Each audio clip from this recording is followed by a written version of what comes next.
Minsan sa ating buhay, may mga bagay tayong hindi may paliwanag. Mga sobrenatural na mga pangyayari na kahit siyensa at agham ay walang eksplenasyon. Sa kwentong ito, matutunghayan natin ang kwento na handog ni John Wee, isang avid listener natin from Zamboanga City na gustong maghandog ng sarili niyang karanasan. Ito ang kwento ng anting-anting na galing sa fetus na naging bato na may kakayahang magbigay ng warning kapag may panganib sa iyong tatahakin na daan at ang paglilihis ng mga bala kung ikaw ay babarilin. Tinangtunghayan ang kwento ni John. Bago tayo magpunta sa kwento, mag-subscribe ka muna kasalin sa dilim. Malaking tulong iyon para mai-share natin ang mga kwento ng ating mga kaibigan dito sa YouTube. Unang kabanata. Akala mo dugo lang pero akala mo ordinaryong araw lang. Maulan, tahimik, parang wala namang kakaiba. Pero para kay Lola Rosa, hindi niya tunay na pangalan. Yon ang araw na hindi niya makakalimutan buong buhay niya. 6 na linggo pa lang ang dinadala niyang sanggol sa tiyan. Unang baby nila ni Lolo. Sobrang saya niya kahit pa simpleng buhay lang sa probinsya. Isang hapon, habang naglalakad siya pauwi galing sa bukid, bigla na lamang sumakit ang kanyang tiyan. Yung tipong paputol-putol ang kanyang paghinga. Tapos parang may mabigat na bumagsak sa loob. Pagdating sa bahay, nakita niyang may dugo sa palda niya. Kinabahan siya. Akala niya regla lang o baka normal lang sa buntis. Pero habang nililinis niya yung sarili niya, napansin niyang may bumagsak. Isang bagay na matigas, mabigat at mainit-init pa. Noong una, akala niya klot lang ng dugo. Pero nung binuksan niya yung lampin na ginamit niya, napatigil siya. Bato? Napatanong siya sa sarili niya. Pero hindi basta-bastang bato. Hugis sanggol. Maliit pero buo. Kita mo yung ulo, kamay at paa. Parang natuyong sanggol na naging bato. Nakakatakot, oo. Pero mas malakas yung lungkot kaysa sa takot. Walang makapaniwala nung ikwento niya ito. Sabi ng mga kapitbahay, baka raw guni-guni lang niya ito. Sabi ng albularyo, baka raw anino lang ng engkanto. Pero si Lolo, iba ang naging reaksyon niya. Para bang alam niya na kung ano ito. Kinuha niya ito kay Lola at binalot niya sa pulang tela yung batong sanggol at hindi na ito binitiwan pa. Simula noon, lagi niya na itong dala, as in literal, sa bulsa ng uniform niya, sa bag, sa ilalim ng unan. Kahit saan siya magpunta, dala niya ito. Sundalo si Lolo, war veteran. Sumali sa ilang operasyon, ilang giyera. Pero ni isang gasgas o tama ng bala, wala. Ang sabi niya, sa tuwing may panganib, may naririnig siyang umiiyak na sanggol. Iyak na siya lamang ang nakakarinig. Ganun daw, paulit-ulit. Mahina, pero malinaw. At every time na marinig niya yon, tumatalas yung instincts niya. Nakakaiwas siya sa putok, sa ambush, sa granada. Lahat. Parang may guardian angel siya, pero literal na baby na nasaan yung bato. Lahat ng sundalo may kwento ng milagro, pero si Lolo may ebidensya. At yung ebidensyang yon ang iniwan niya sa akin bago siya pumanaw. Wala siyang sinabi kung paano gamitin. Wala ring bilin kung ano ang epekto. Basta ang sabi niya lang, Apo, kung dumating ang araw na wala ka nang malalapitan, pakinggan mo lang, huwag kang lalaban ng walang dala.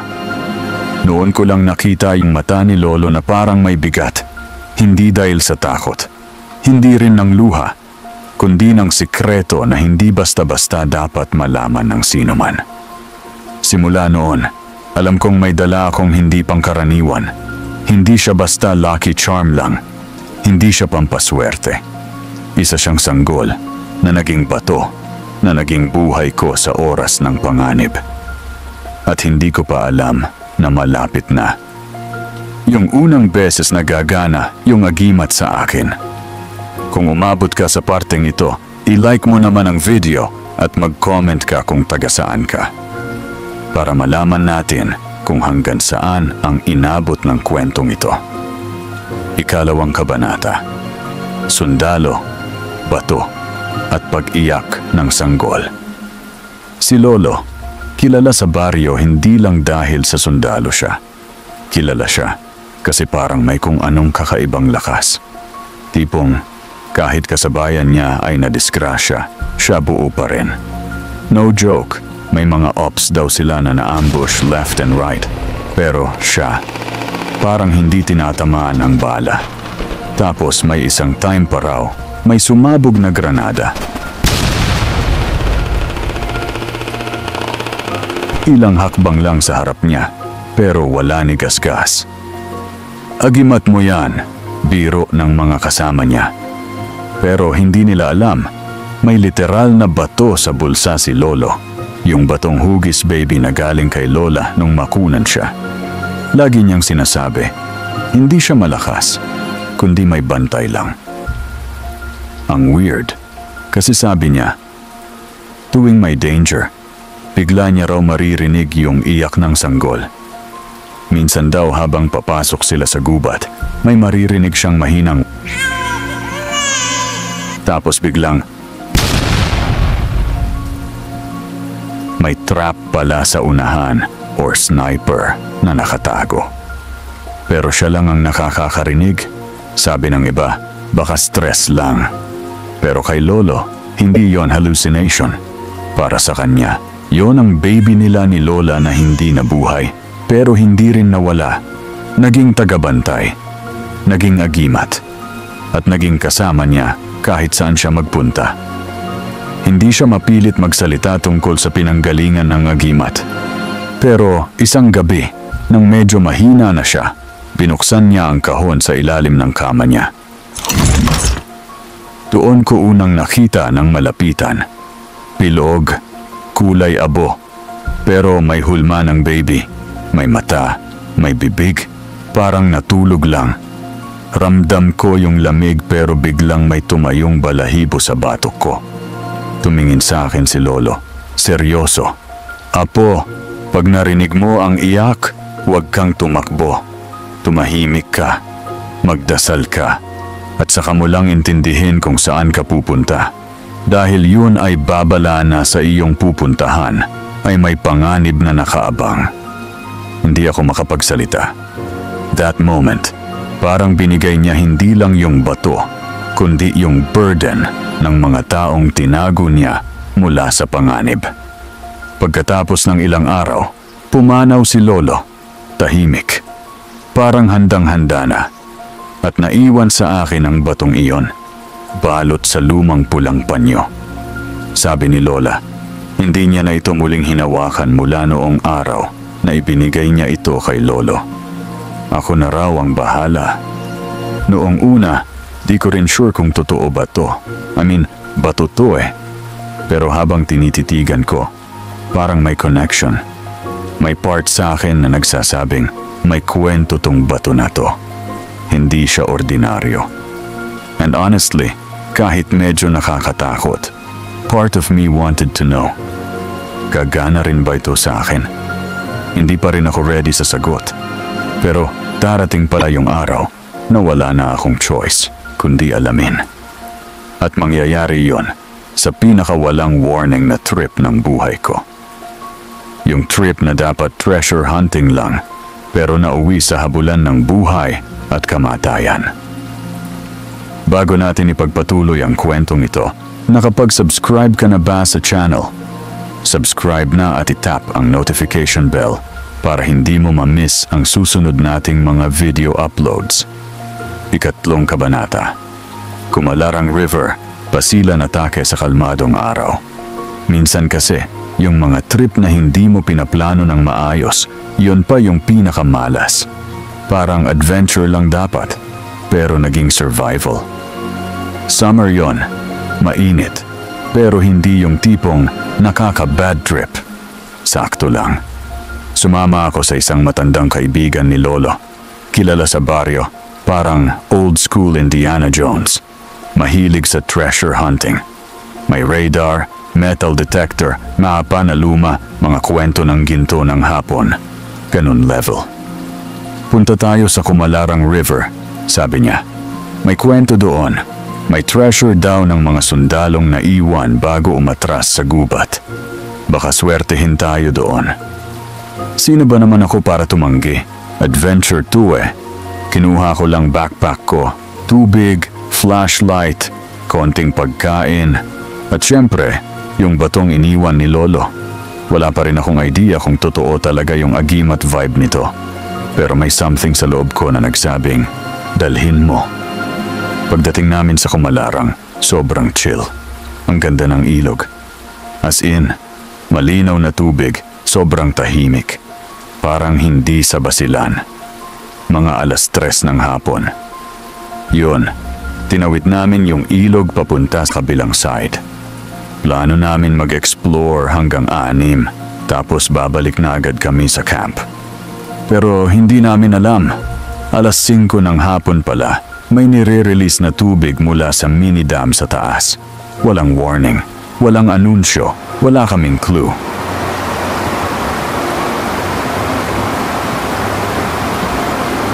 In seconds, lumakas ang agos ng ilog. Hindi na kami makatawid pabalik. As in, literal na natrap kami sa part na yon. Di kami pwedeng lumangoy pabalik kasi malakas ang agos ng tubig nung time na yon. Yung tipong dudurugin ka kung sumubok ka. So nag-decide kami, stay put muna. Mag-overnight camp na lang at bukas na lang kami uuwi. Akala namin safe lang mag-camp ron, mali pala ang akala namin. 10 ng gabi, nagsimula na akong makaramdam ng kakaiba. Habang yung iba tulog na, ako gising pa, hindi dahil excited, hindi rin dahil gutom. May narinig ako. Pag-iyak ng sanggol. Mahina ito, pero sobrang linaw sa pandinig ko.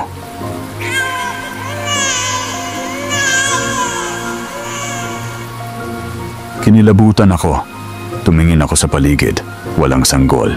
Ilang kilometro ang layo ng pinakamalapit na bahay.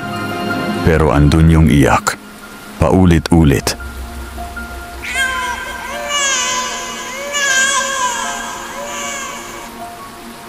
Yung parang lumalapit pero wala ka namang makita. Ang nakakabaliw. Ako lang ang nakakarinig. Alam ko na to, kwento to ni Lolo. Ito yung sinasabi niya. Babala. May panganib. Kaya hindi ako nakatulog. Umupo ako, hawak yung bato sa loob ng jacket ko. Wala pa akong plano kung anong gagawin, pero sabi ko sa sarili ko, alam ko, hindi safe ang lugar na to. Kinabukasan, dun na nagsimula ang bangungot. 5:00 ng umaga. May narinig kaming mga yabag mula sa itaas. Mabilis, marami. Nasa bundok sila.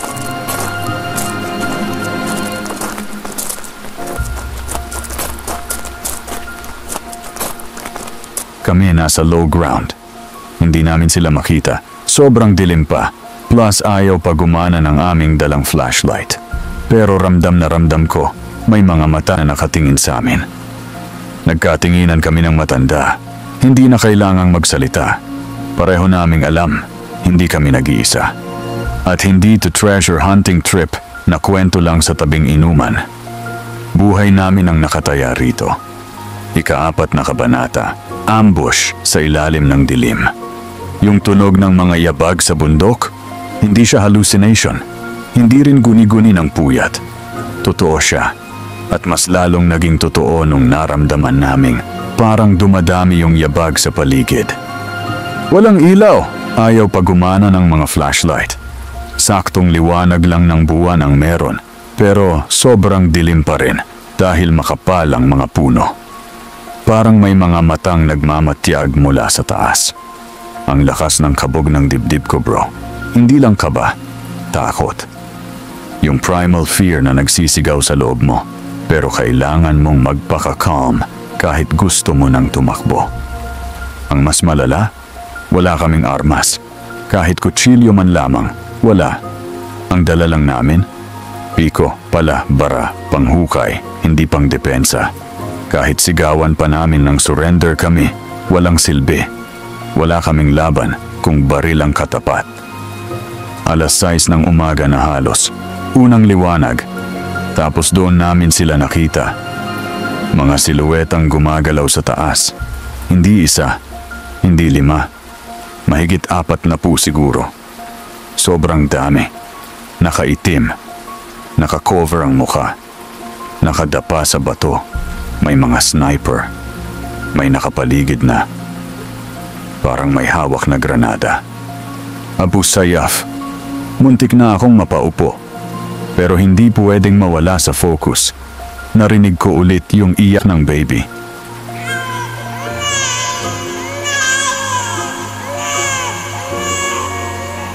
Mas malakas na, mas malapit. Parang sa likod ko lang.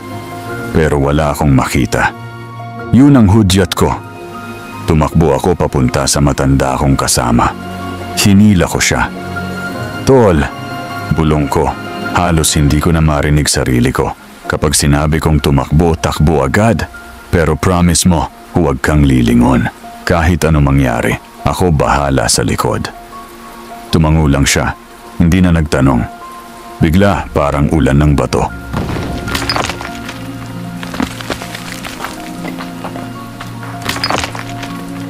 Buhos, malalaki, kasing laki ng helmet. Tumalbog sa paligid namin. Tumama sa puno, sa lupa, sa tabi ng mukha ko. Akala mo parang basketball na binabato pababa mula sa langit. Nag-cover kami sa likod ng isang malaking bato. Tapos tumigil ang ulan. Yun na yung hudyat. Sigaw ko. Diretso sa ilog. Malakas pa rin ang agos pero wala nang panahon para mag-isip. Dala namin yung mga gamit. Yung bato nasa dibdib ko, nakatali sa loob ng shirt. Sabay.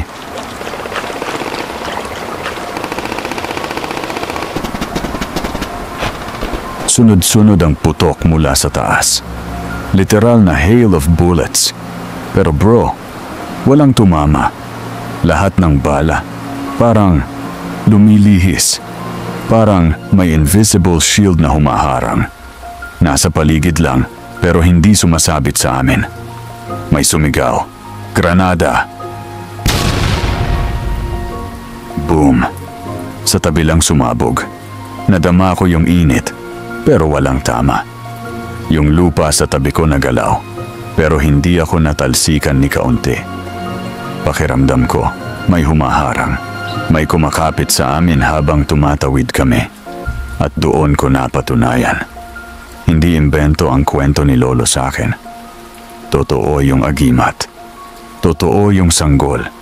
At totoo rin na may mga bagay sa mundo na hindi mo makikita, pero mararamdaman mo kung nasa bingit ka na ng kamatayan. 5 kabanata. Takasan ng kamatayan. Ang motor, ang bala, at ang multo ng gubat. Pagkatapos naming tumawid, literal, parang sinasakal pa rin yung dibdib ko sa tensyon. Basa kami. Pagod, pero buhay. Tumingin ako sa paligid, hinanap yung matanda. Buti nakatawid siya, pero hindi na siya nagsasalita. Tahimik. Ramdam ko yung takot sa mata niya. Parang nabura yung years ng pagiging veterano sa mukha niya. Isa na lang siyang survivor.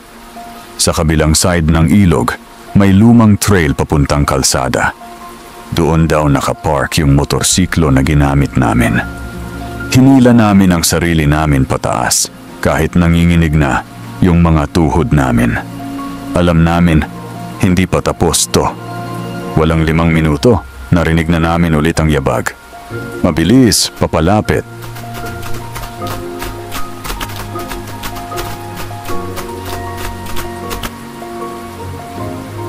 Tapos putok ng baril. Sunod-sunod, walang warning. Sumigaw ako, takbo. Ramdam ko na naman yung enerhiya mula sa batong nakatali sa dibdib ko.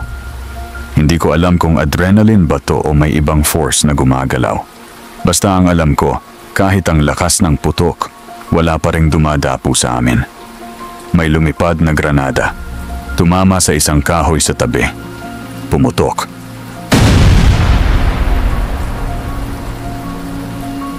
Pero wala sa amin ang tama. Lupa lang ang umangat. Bumaba yung matanda. Sinipa yung motor para paandarin. Una pa lang, ayaw umandar. Bilisan mo! Sigaw ko habang pinoprotektahan ko siya gamit ang katawan ko. Putok pa rin sa paligid. Biglang umandar ang motor. Sumakay kami agad. Tapos hataw. Walang lingon, walang preno. Pababa kami ng trail, liko-liko at delikado. Kahit konting mali tapos agad. Pero kung doon kami mananatili, sigurado, patay pa rin kami.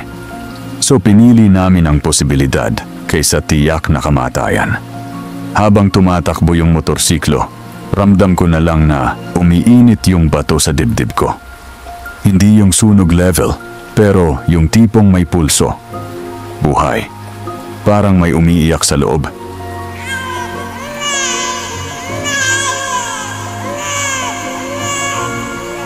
Sa isip ko, ito na ba yon? Gagana ba talaga ito hanggang dulo? Mga 2 kilometro pa lang, may kasalubong kaming 2 local sa motor.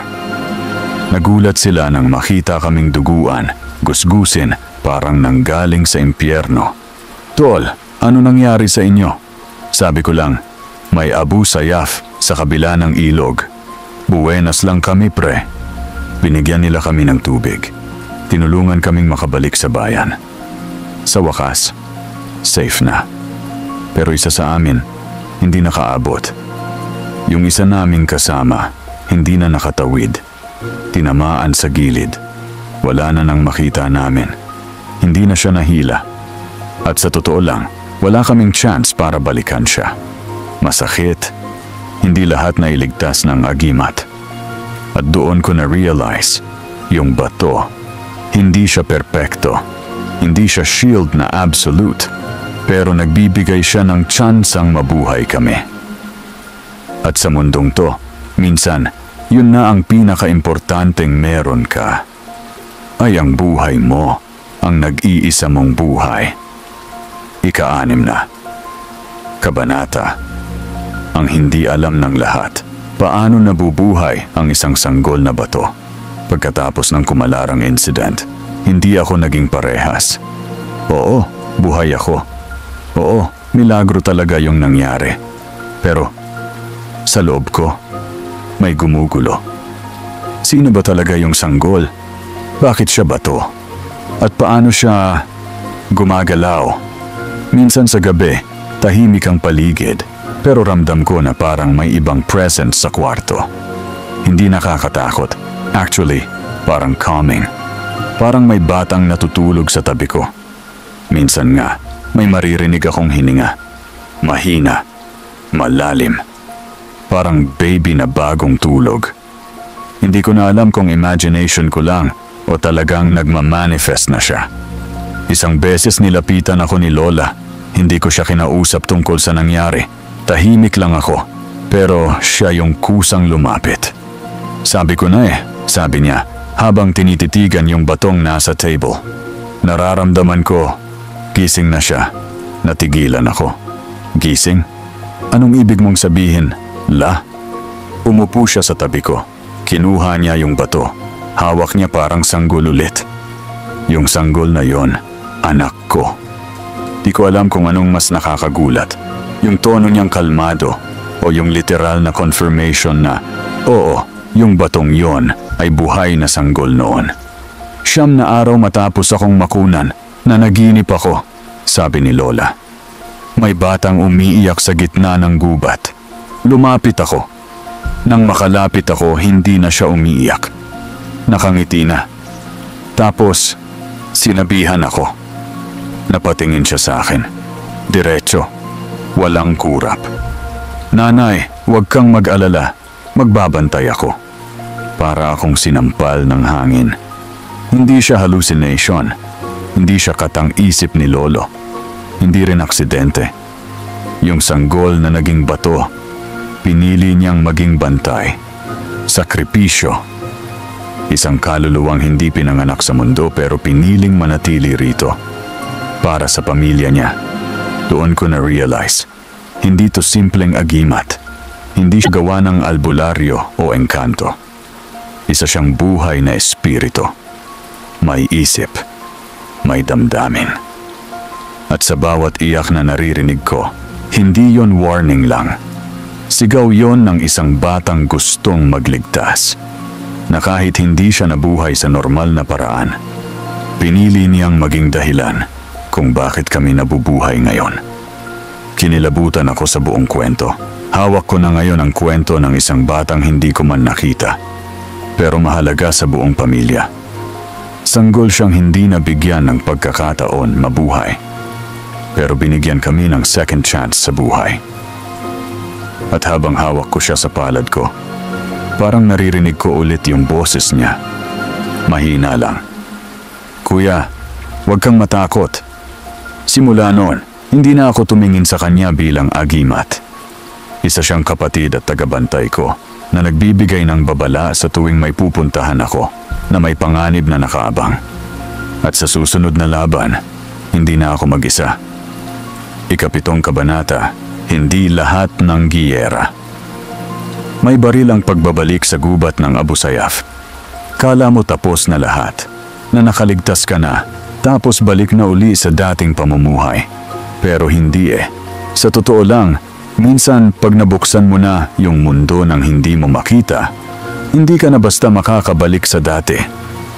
Makalipas ang 3 buwan, binalikan ko ang Kumalarang. Hindi dahil gusto ko, kundi dahil kailangan. May mga local officials na nagsasagawa ng clearing operations. May intel na may iniwang cache ng armas at posibleng hostage camp sa mismong lugar kung saan kami muntik ng mamatay. At guess what kinuha nila ako bilang guide? Siyempre, first instinct ko, nope, pass, never again. Pero deep inside, may boses na parang nagsasabi, kailangan mong balikan. Dala ko pa rin ang agimat, mas dikit na kami ngayon. Yung tipong hindi ko na siya tinatago lang, nilalagay ko siya sa dibdib ko, parang pendant. Tingin ng iba weird. Tingin ko naman, ito ang tagapagligtas ko sa kapahamakan. Pagbalik namin sa gubat, iba na yung pakiramdam sa paligid. Hindi na siya yung mystical adventure place na nakita ko dati. Ang bigat ng hangin. Parang lahat ng kahoy may matang nakamasid. At sa gitna ng katahimikan, alam mong may kwento pa sa lupa. Habang nilalakad namin ang trail, nakita ko yung dating tinulugan naming spot. Parang wala nang bakas ng gulo. Pero sa isip ko, ramdam na ramdam ko pa rin yung takot. Yung yabag, yung putok, yung bato sa tabi ko nung sumabog ang granada. Tapos may napansin ako. May batang lalaki, mga 5 taong gulang, nakatayo sa di kalayuan, nakadilaw na t-shirt, walang tsinelas. Tinitingnan lang ako, hindi siya nagsasalita, hindi rin siya gumagalaw. Tapos biglang naglakad papasok sa gubat. Sumunod ako. Hindi ko alam kung bakit, pero parang may humihila sa akin papunta roon. Sir, saan ka pupunta? Sigaw ng isang kasama. May nakita lang ako, sagot ko, pero hindi ko na sila hinintay. Malalim na sa trail, wala na yung bata, pero sa puno may nakaukit. Bantay. Tumingin ako sa paligid, tahimik, pero sa loob ng dibdib ko, parang may tibok na hindi akin. Nararamdaman ko na naman siya. Yung presensyang hindi mo ma-explain. Hindi multo, hindi rin guni-guni. Totoo. Buhay. At andun siya. Parang sinasabing, nandito lang ako. Doon ko na-realize hindi lahat ng giyera may baril. Minsan, kalaban mo ay takot mo. Trauma. At minsan, ang sandata mo, alaala ng isang sanggol na piniling hindi mawala. Nang bumalik kami sa camp, Wala akong dinala na treasure. Walang armas. Pero may dala akong sagot. Hindi lang kami niligtas ng agimat. Binabantayan pa rin kami hanggang ngayon. Ika-8 kabanata. Ang huling Scout Ranger at ang kwento ng 5 ulo sa puno.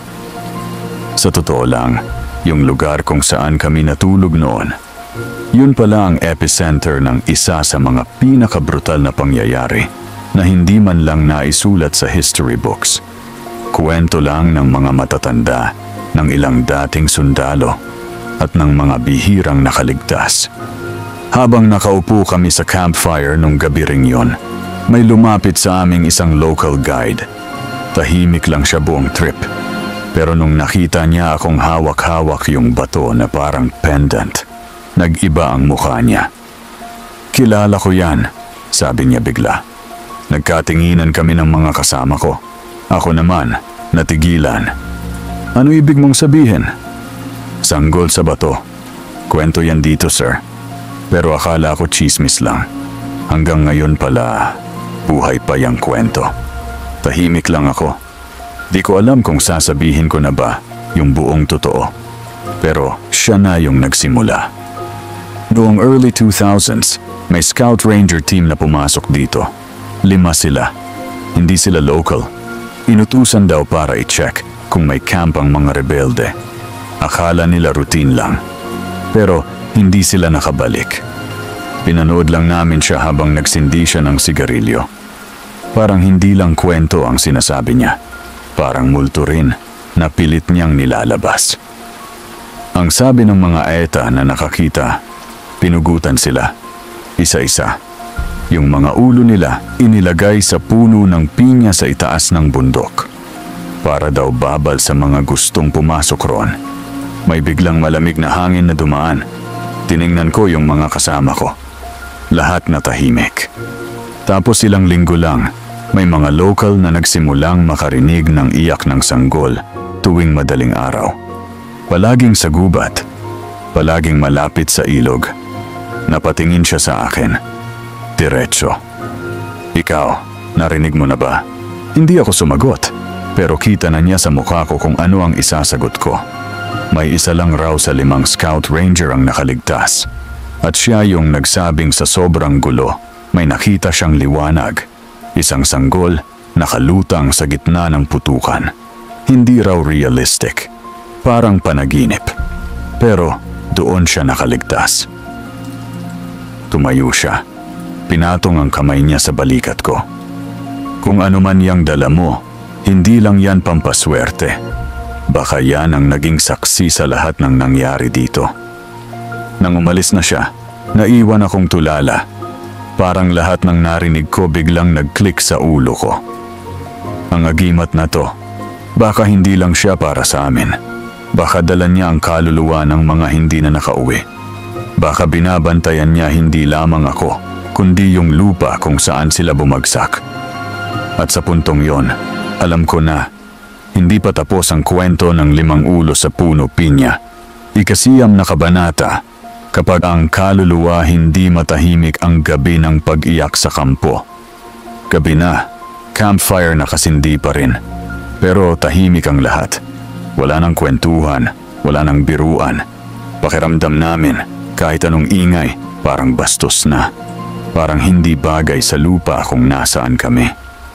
Ako nakaupo lang, hawak yung agimat. Pinipilit kong magpahinga, pero parang may bumubulong. Hindi literal, pero gumugulo sa dibdib. Ramdam kong may gustong sabihin. Bandang 2:00 ng madaling araw, habang lahat natutulog na, bigla kong narinig ulit yon. Iyak ng sanggol.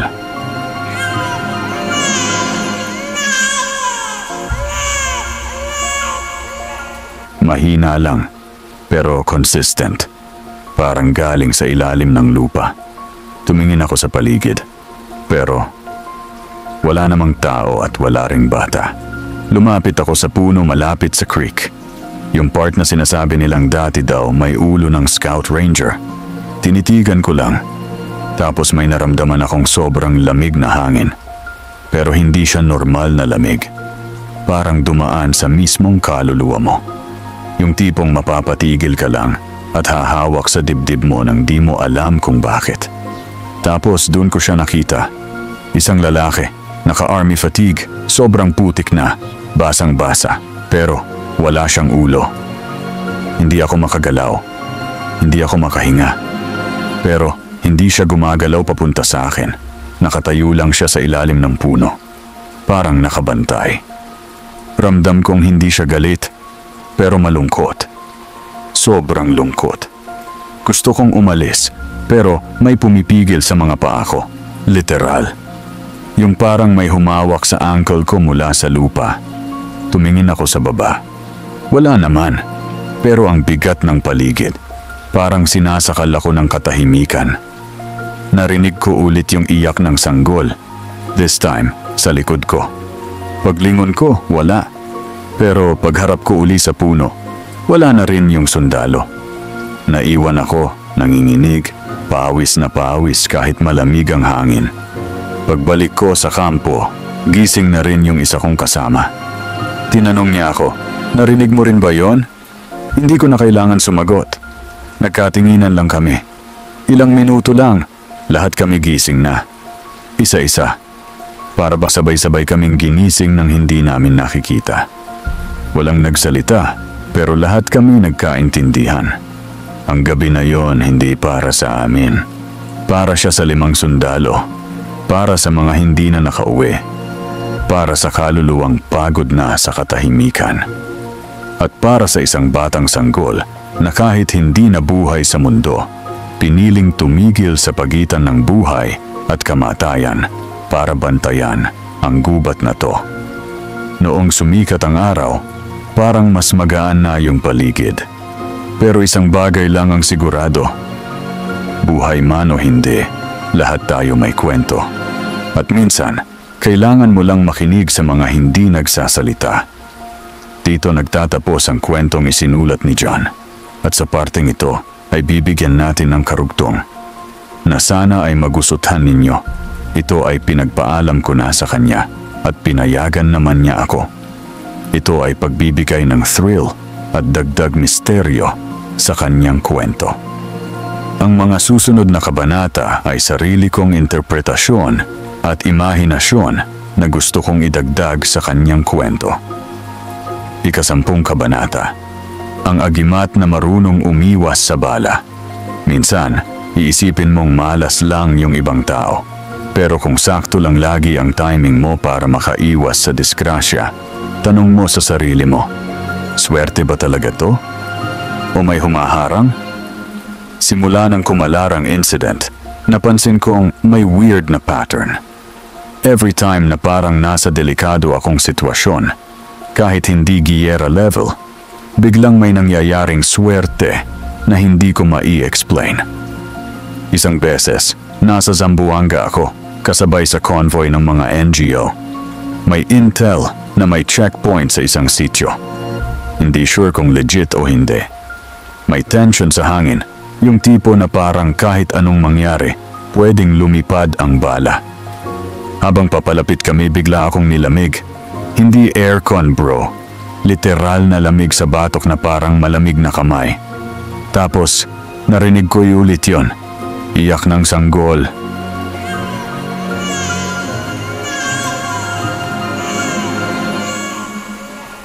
Mahina, pero parang malapit lang sa akin. Parang galing sa bag ko. Kinabahan ako, pero hindi panic, kundi alerto. Tumigil ako, lumabas sa sasakyan. Sabi ng mga kasama ko, bakit ka bumaba? Sabi ko, pre, sumakit tiyan ko, CR lang. Right after bumaba ako, less than 2 minutes later, narinig na namin.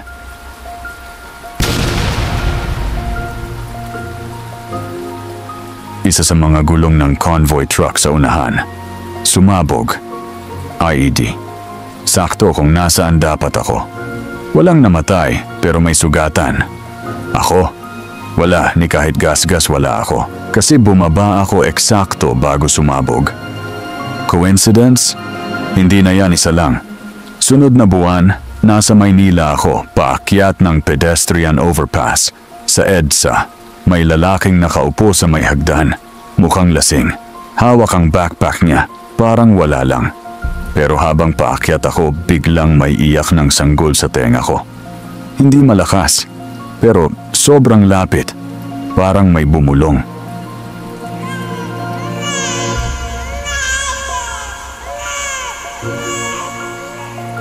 Tumigil ako, bumaba ako ulit.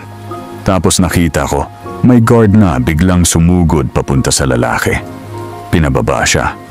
Tapos boom, may armas pala sa bag. Suspected bomber. Pare, kung hindi ako bumaba, wala na siguro to. Ilang beses na ganito, hindi siya normal. Hindi siya basta instinct. Ang agimat, parang may sariling logic. Marunong umiwas sa bala. Marunong umiwas sa sakuna. Pero higit sa lahat, marunong magturo kung kailan ka dapat umatras. Hindi lang sumugod. At doon ko na-realize, hindi lang ito proteksyon sa labas. Protektor din siya sa loob. Para hindi mo makalimutang may mga bagay sa paligid mo na mas alerto kaysa sayo. At hindi mo kailangang maintindihan ang lahat para maniwala. Kailangan mo lang marinig ang iyak ng sanggol at ang makinig rito para sa hudyat ng babala. 11 kabanata. Boses ng bato. Ang huling paalala ng sanggol. Sa dami ng beses na iniligtas ako ng agimat, nagsimula na akong magtanong, may hangganan ba ito? Hanggang kailan niya ako babantayan? Hindi ako nagkulang sa pasasalamat, pero hindi rin ako immune sa guilt. Sa bawat pagkakataong nakaligtas ako, may ibang hindi. Ako lang ba ang karapat-dapat? O pinipilit lang akong manatiling buhay para may tuparin akong hindi ko pa naiintindihan? Minsan, habang nasa rooftop ako ng apartment ko, tahimik lang, hawak ko yung agimat sa palad ko. Ramdam ko na parang mas mabigat siya kaysa dati. Hindi sa bigat ng bato, kundi yung energy. Parang may gustong lumabas o sabihin. At doon ko siya narinig. Hindi iyak, hindi boses ng sanggol, kundi boses ng bata. Mga 4 o 5 taong gulang siguro. Buo na ang salita. Kalma. Mahina pero malinaw. Kuya, napalingon ako. Wala namang tao sa paligid. Pero yung boses, parang galing sa loob ng dibdib ko. Kuya, tapos na ako. Ikaw na. Literal akong kinilabutan. Hindi siya nakakatakot. Pero yung bigat ng sinabi niya, parang inabot ako ng dekada bago ko na-process. Tapos na siya. Anong ibig sabihin nun? Simula ng araw na yon, parang nabawasan yung init ng agimat. Hindi na siya umiinit sa dibdib ko tulad ng dati.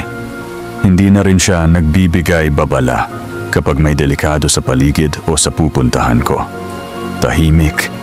Tapos biglang pumasok sa isip ko, baka yun na yung huling mensahe niya. Baka binabantayan lang niya ako hanggang sa punto na kaya ko nang tumayo mag-isa. Hanggang handa na akong dalhin yung kwento niya, hindi bilang agimat, kundi bilang alaala, bilang aral, at baka bilang tagapasa. Kasi hindi habang buhay ako ang kailangang iligtas. Darating ang araw, ako naman ang kailangan magligtas. At darating ang oras, kailangan kong ipasa yung kwento sa susunod na taong kagaya ko. Hindi perpekto, pero may bit-bit na bigat ng isang mundo na hindi basta-bastang naiintindihan. Binalot ko ulit ang agimat sa lumang pulang tela na galing pa kay Lolo. Nilagay ko siya sa isang kahon. Hindi dahil hindi ko na siya kailangan, kundi dahil alam kong tapos na siya sa role niya. At ako na ngayon ang may hawak ng susunod na kabanata. 12 kabanata. Pamana sa kadiliman, ang muling pagsilang ng sanggol na bato. Pagkalipas ng maraming taon, normal life na ang takbo ko. Wala nang barilan, wala nang habulan. Pero kahit gaano ka nakatahimik sa labas, may mga parte sa loob mo na hindi na talaga babalik sa dati. At iyon ay okay lang, kasi minsan, hindi mo kailangan ng closure. Ang kailangan mo lang ay pagpapatuloy. May batang pamangkin ang pinsan ko, si Jay. 6 na taon pa lang pero sobrang curious. Tanong dito, tanong doon. Isang araw, nakita niyang nakalabas yung pulang kahon sa shelf ko. Tinanong niya, "Tito, ano to?" Napalunok ako. Hindi ko alam kung ready na ba siyang marinig ang buong kwento. Pero may kung anong boses sa loob ko na nagsabing, "Ngayon na." Binuksan ko yung kahon. Pinakita ko sa kanya ang agimat. Hindi siya natakot. Nilapit niya yung kamay niya. "Totoo ba ito, Tito?" "Oo," sagot ko. At iyan ang nagsalba sa akin ng napakaraming beses na. Hindi niya agad na-gets. Pero nakita ko sa mata niya yung interes. Yung spark na nakita ko rin sa sarili ko noong unang beses kong nahawakan ang agimat. Parang may tinatawag. At dun ko naisip, baka hindi tapos ang agimat. Baka hindi siya retired. Baka naghihintay lang siya. Naghihintay ng susunod. Hindi ko sinabing bigla kong ipapasa sa bata. Pero alam kong darating yung araw. Kapag siya na ang nasa gitna ng kwento. Kapag siya na ang kailangang marinig ang iyak ng sanggol. Tapos isang gabi, habang nakahiga ako, nanaginip ako. Nasa gubat ako. Kumalarang. Pero walang gulo. Walang sundalo. Walang takot. Ang liwanag. Ang kalma. At sa gitna ng ilog may batang nakatayo. Nakangiti. Tinitingnan ako. "Salamat, kuya." Tapos, tumalikod siya. Lumakad palayo. Hindi umiiyak. Hindi natatakot. Saka ko lang na-realize. Hindi lang siya tagabantay. Siya ang simula. At ako lang ang naging tulay. Ngayon, ako naman ang bantay. At balang araw, kung may isa na namang batang makakarinig ng iyak sa gitna ng katahimikan, alam na niya kung bakit. At kung paano tumindig sa gitna ng kadiliman gamit ang alaala, ang tapang, at ang agimat na isinilang mula sa sakit. Pero piniling maging ilaw. Wakas. Hindi lang ito basta kwento ng karanasan ko. Ito ay patotoo na may mga bagay pa tayong hindi naiintindihan. At tanging personal experience lamang ang magiging basehan natin kung totoo ang ating mga pinaniniwalaan o hindi. At ako si John Wee at ito ang kwento ko. Ang kwento ng lolo ko. Ang kwento ng anting-anting na ipinamana sa akin ni lolo. At ang kwento kung paano kami iniligtas sa tangkang kapahamakan sa amin. Dito na nagtatapos ang kwento ni John. Kung ikaw may kwento kang gusto iparinig sa ating mga kasalin sa dilim, i-comment mo lang at baka kwento mo na ang sunod kong mapili. Kung nagustuhan mo ang kwento ni John na ating isinalin at binigyan kulay sa dilim, i-like mo naman ang video na ito. I-share mo ito sa mga kakilala mo in real life o sa mga online friends mo. Mag-subscribe ka na rin sa channel at i-hit ang notification bell para hindi ka mahuli sa susunod nating mga uploads. Sa muli, maraming salamat John sa pag-share ng iyong kwento. At sa iyong nanonood ng video na ito, maraming salamat po.